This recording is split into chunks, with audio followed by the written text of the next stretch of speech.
खरं तर हा अपेक्षित विजय म्हणता येणार नाही, कारण बहुमताचा आकडा ठाकरे सेना किंवा मनसे दोन्ही पक्षाला एकत्रितरित्याही गाठता आलेला नाही। मुंबई 227 जागांसाठीची ही लढत होती। राष्ट्रवादी अजित पवार गटाला 2च जागांवर आघाडीवर राहता आलेला आहे। मनसे 9 जागांवर विजयी आहे। त्यासोबत राष्ट्रवादी शरद पवार गटाने अजून खातंही उघडलेलं नाहीये आणि इतर पक्ष 7 जागांवर आघाडीवर आहेत। खरं तर शरद पवार गटासाठी हा खूप मोठा धक्का म्हणावा लागेल, कारण त्यांना अद्याप तरी आघाडी गाठता आलेली नाहीये। त्यांना एकही जागा या ठिकाणी मुंबईमध्ये मिळवता आलेली नाहीये। त्यामुळे शरद पवार गटाला मुंबईकरांनी पूर्णपणे नाकारलंय का असा देखील सवाल या ठिकाणी उपस्थित होतोय। इतर पक्षांना जे अपक्ष आहेत किंवा इतर छोटे मोठे पक्ष आहेत त्यांना 7 जागा मिळतात, मात्र शरद पवार गटाला एकही जागा या ठिकाणी मिळवता येत नाहीये। अद्याप तरी 2 वाजेपर्यंतचा हा निकाल आपण पाहतोय।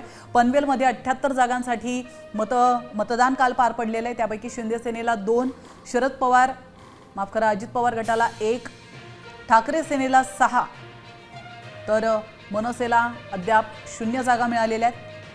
तर इकडे काँग्रेसला 4 जागांवर आघाडी मिळवण्यात यश आलेलं आहे। मात्र शरद पवार गटाने पनवेलमध्ये देखील खातं उघडलेलं नाहीये, तर इतर पक्षांना मात्र 9 जागांवर आघाडी मिळालेली आहे। पनवेलमधले ही चित्र आपण पाहतोय। तर केडीएमसी मध्ये 122 पैकी भाजपला 28, शिंदे सेनेला 28, अजित पवार गटाने या ठिकाणी खातंच उघडलेलं नाहीये। तर आपण ठाकरे सेनेला 2, मनसेला 4, म्हणजे ठाकरे बंधूंच्या आतापर्यंत कल्याण डोंबिवलीत 6 जागा मिळवता आलेल्या आहेत। तर काँग्रेस आणि शरद पवार गटाला पुन्हा एकदा केडीएमसी मध्ये खातं उघडता आलेलं नाही। लातूरचं दृश्य आपण पाहतोय। 70 जागांसाठीची लढत होती। 20 जागांवर भाजपला आघाडी घेता आलेली आहे। शिंदे सेनेनं अद्याप लातूरमध्ये खातंच उघडलेलं नाही। एका जागेवर अजित पवार गटाला विजय मिळवता आलाय, तर अजूनपर्यंत ठाकरे सेनेला आणि मनसेला लातूरमध्ये खातं उघडता आलेलं नाहीये। 36 जागांवर काँग्रेस आघाडीवर आहे। भिवंडीचं दृश्य आपण पाहतोय। 90 जागांवरची ही लढाई होती। 4 जागांवर शिंदे सेना पुढे आहे। आतापर्यंत राष्ट्रवादी अजित पवार गटाला एकही खातं उघडता आलेलं नाही। त्यासोबत उद्धव ठाकरे गट 0 जागा, मनसे 0 जागा, तर काँग्रेस 8 जागांवर पुढे आहे आणि राष्ट्रवादी शरद पवार पक्ष 8 जागांवर आघाडीवर आहे आणि इतर 4। तर भिवंडीमधलं ही चित्र आपण पाहतोय आणि ठाण्यामध्ये खरं तर महत्त्वाचं दृश्य पाहायला मिळते, कारण या ठिकाणी शिंदे गटाला 20 तर भाजपला अवघ्या 4च जागा मिळालेल्या आहेत। अजित पवार गटाला 4 जागा मिळताना पाहायला मिळत आहेत।